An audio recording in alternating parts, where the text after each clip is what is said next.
नमस्कार, सुस्वागतम, सत श्री अकाल। तो स्वागत है आप सभी का आज के एक बिल्कुल नए सेगमेंट में।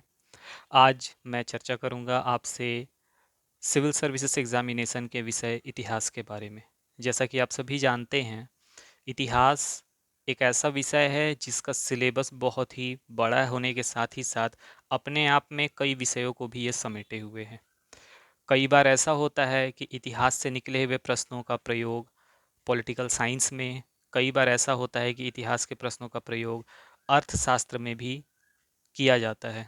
इन बातों को ध्यान में रखते हुए इतिहास की महत्ता एवं इतिहास के अन्य विषयों के साथ जो रिलेशन है, जो उनके साथ इसकी महत्वपूर्ण अंतरताने के समान जुड़ी हुई जो इसकी गुत्थियां हैं, इसे ध्यान में रखते हुए हम इतिहास को पढ़ना शुरू करेंगे ताकि परीक्षा के दृष्टिकोण से जो प्रश्न आए उसमें विषयों के बीच आपसी ताने बाने को समझने में हमारी जो समझ है वह पूर्ण रूप से विकसित हो चुकी हो, ताकि परीक्षा में हमें किसी भी तरह की कोई समझ से संबंधित समस्या का सामना न करना पड़े और गलतियों की संभावना कम से कम हो।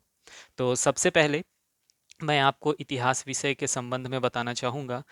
इतिहास को जैसा कि आप सभी जानते हैं, कुल मिलाकर हम लोग 3 भागों में पढ़ते हैं, जिसे हम प्राचीन भारत का इतिहास, मध्यकालीन भारत का इतिहास एवं आधुनिक भारत का इतिहास भी कहते हैं। प्राचीन भारत के इतिहास में मुख्य रूप से हम लोग प्रागैतिहासिक काल से लेकर 1000 ईस्वी तक के काल को सम्मिलित करते हैं।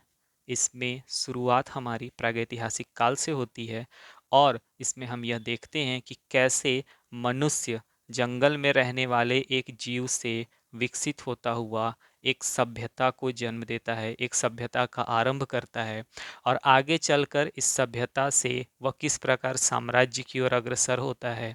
साम्राज्य से फिर इसमें सांस्कृतिक, सामाजिक, आर्थिक गतिविधियों का संचालन होता है और यही क्रियाकलाप एवं गतिविधियां समय के साथ विकसित होती चली जाती हैं और इसमें कई प्रकार के उतार चढ़ाव होते हैं। मनुष्यों एवं मनुष्यों के बीच आपस में एक दूसरे के प्रति जो प्रतिद्वंद्विता होती है, उसकी वजह से हमें कई युद्ध भी देखने को मिलते हैं। कई प्रकार के सामाजिक एवं प्रशासनिक प्रयोग भी हमें देखने को मिलते हैं, जिसके कई सकारात्मक तो कई नकारात्मक प्रभाव भी हमें दिखाई देते हैं। ये सभी हिस्से हमें पढ़ने के लिए मिलते हैं प्राचीन भारत के इतिहास में। प्राचीन भारत के इतिहास में जब हम इन सभी को पढ़ते हैं तभी हमें यहाँ पर भारत में आक्रमणकारियों के रूप में कई बाह्य लोगों का आगमन दिखता है, जिसे हम आक्रमणकारी आक्रांता भी कहते हैं और इसी में हम देखते हैं कि भारत में सल्तनत काल की नींव भी पड़ती है। तो भारत का जो दूसरा हिस्सा है, भारतीय इतिहास का जो दूसरा हिस्सा है, इसे हम सामान्य तौर पर मध्यकालीन भारत का इतिहास कहते हैं। मध्यकालीन भारत का इतिहास सल्तनत काल से आरंभ होता है और इसकी समाप्ति सामान्य तौर पर 1757 अर्थात पलासी के युद्ध तक मानी जाती है। इस दौर में हम मुख्य रूप से दो अलग अलग भाग में पूरे मध्यकाल को पढ़ते हैं। पहला हिस्सा सल्तनत कालीन इतिहास कहलाता है, दूसरा हिस्सा मुगल कालीन इतिहास कहलाता है। सल्तनत कालीन इतिहास में हमें देखने को मिलता है किस प्रकार मोहम्मद गोरी के द्वारा किए गए आक्रमण के पश्चात भारत में एक नए साम्राज्य की नींव उसके बाद रखी जाती है और फिर यह क्रम आगे बढ़ता हुआ 5 अलग अलग वंशों से संचालित होता है, जिसमें हम गुलाम वंश, उसके बाद फिर हम खिलजी वंश, फिर तुगलक वंश, फिर सैयद एवं लोदी, इनका काल देखते हैं। इसमें कई शक्तिशाली शासक, कई कमजोर शासक आते हैं जो भारत के ऐतिहासिक परिप्रेक्ष्य को कई प्रकार से प्रभावित भी करते हैं। इसी के दौरान हमें 1526 ईस्वी में मुगलों का प्रवेश भारतीय राजनीति में दिखाई देता है। यहाँ पर हमें यह भी पता चलता है कि किस प्रकार बाबर एक आक्रमणकारी के रूप में भारत में आता है।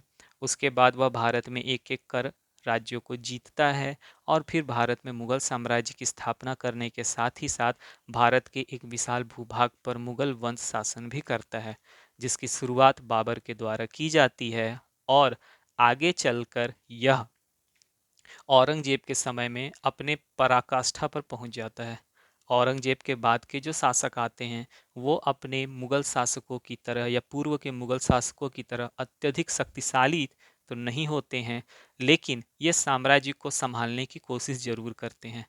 अंततः यह कमजोर मुगल शासक साम्राज्य को संभालने की अपनी जद्दोजहद में क्रमशः कार्यरत रहते हैं और अंततः यह व्यवस्था कमजोर होती चली जाती है और इसका अंत हमें 1857 की क्रांति में बहादुर शाह जफर द्वितीय के रंगून निष्कासन से दिखाई देता है। और इस प्रकार मुगल काल जो है इसका समापन भी हो जाता है। तो मुख्य रूप से जो हमारा मध्यकालीन भारत का इतिहास है वह 1757 तक मैंने इसलिए कहा क्योंकि इसके बाद का जो समय है इसमें भारतीय राजनीति में अंग्रेजों का प्रभुत्व बढ़ चुका रहता है। और चूंकि अंग्रेजों का प्रभुत्व बढ़ चुका रहता है तो भारत में एक नए समय काल को ऐतिहासिक दृष्टि से देखने की आवश्यकता महसूस की गई और इसी कारण से यह जो समय है इसे आधुनिक काल के रूप में जाना गया। तो भारत में जो तीसरा ऐतिहासिक काल है, तीसरा भाग है, इसे आधुनिक काल के रूप में जाना जाता है। आधुनिक काल में मुख्य रूप से 1757 से लेकर 1950 तक का काल आता है और उसमें थोड़े बहुत परिवर्तनों के साथ हम उसे सम्मिलित रूप में कहें तो 2000 ईस्वी तक का काल भी आप इसे शामिल कर सकते हैं। इसमें हमें दिखाई देता है कि किस प्रकार 1757 में पलासी के युद्ध को जीतने के पश्चात अंग्रेज भारत में धीरे धीरे अपनी राजनीतिक एवं अन्य शक्तियों को बढ़ाते हैं और फिर समय के साथ उनकी यह राजनीतिक शक्तियां इतनी बढ़ जाती है कि वे भारत में व्यापारी के रूप में जो आए रहते हैं वो भारत के शासक बन जाते हैं। और न केवल ये भारत पर शासन करते हैं बल्कि 1857 की क्रांति के पश्चात इनकी शक्ति और साथ ही साथ भारत से मिलने वाले अकूत संपदा से ये इतने ज़्यादा लाभान्वित हो जाते हैं कि इसका शासन ब्रिटिश क्राउन के हाथ में चला जाता है, जिसमें इंग्लैंड की ब्रिटिश ईस्ट इंडिया कंपनी जो रहती है उसकी अपनी निजी कमजोरियां और साथ ही साथ भारत में हुए विद्रोह का मिला जुला रूप हमें दिखाई देता है। और 1857 की क्रांति से यह जो पूरा का पूरा नियंत्रण है यह ब्रिटिश पार्लियामेंट के द्वारा कंट्रोल किया जाता है और भारत में वायसराय के पद का सृजन होता है और भारत को शासित करने के लिए कई प्रकार के नियम कानून समय समय पर लाए जाते हैं, जिन्हें हम 1773 से देखते हैं रेगुलेटिंग एक्ट के रूप में ईस्ट इंडिया कंपनी के द्वारा। आगे चलकर ये नियम चार्टर अधिनियम के रूप में दिखाई देते हैं और फिर उसके बाद समय के साथ साथ यह परिवर्तित भी होते चले जाते हैं और एक्ट के रूप में इन्हें जाना जाता है। इसमें हमें कई महत्वपूर्ण एक्ट भी पढ़ने के लिए मिलेंगे जिनका परीक्षा के दृष्टिकोण से अत्यधिक महत्व है। इनमें 1909 का मार्ले मिंटो एक्ट, 1919 का मॉन्टेग्यू चेम्सफोर्ड अधिनियम और उसके साथ ही साथ 1935 का भारत शासन अधिनियम जैसे अधिनियम अत्यधिक महत्वपूर्ण भूमिका निभाते हैं। 1935 के अधिनियम को तो यह कहा जाता है कि यह भारत के संविधान निर्माण में इसका असाधारण योगदान रहा है। इसी के साथ ही साथ हम भारत के स्वतंत्रता संघर्ष के बारे में भी इस काल में पढ़ते हैं, जिसमें विभिन्न व्यक्तियों के द्वारा, विभिन्न समुदायों के द्वारा एवं साथ ही साथ महिलाओं के द्वारा जो योगदान दिए गए, स्वतंत्रता सेनानियों के द्वारा जो कुर्बानियां दी गई, इसके बारे में भी हमें यहाँ पर जानकारियाँ मिलती हैं।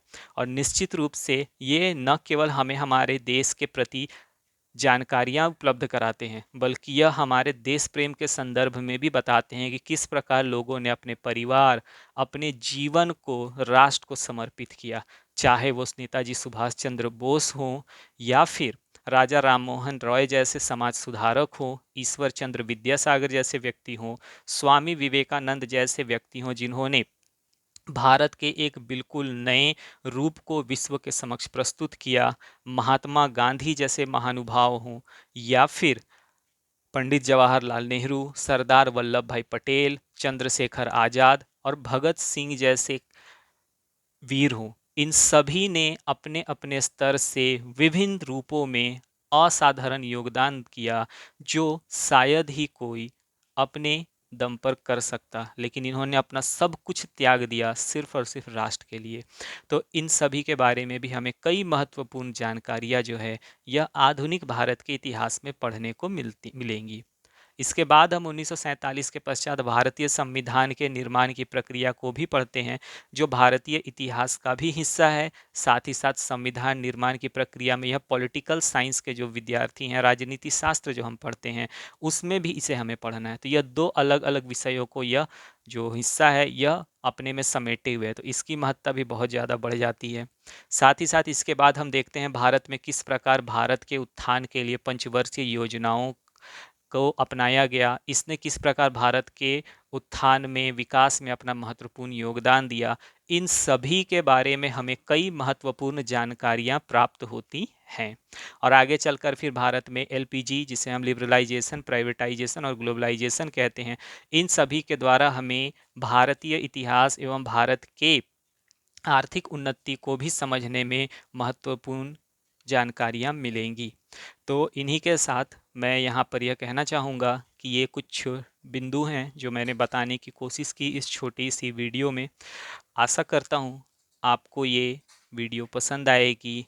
जल्द मुलाकात होगी एक बिल्कुल नए विवरण के साथ, और किसी एक विषय पर विशेषज्ञता से संबंधित, किसी एक विषय पर कुछ महत्वपूर्ण बिंदुओं के चर्चा से संबंधित जानकारियों के साथ। तब तक के लिए आपसे विदा लेता हूँ। जय हिंद, जय भारत। धन्यवाद।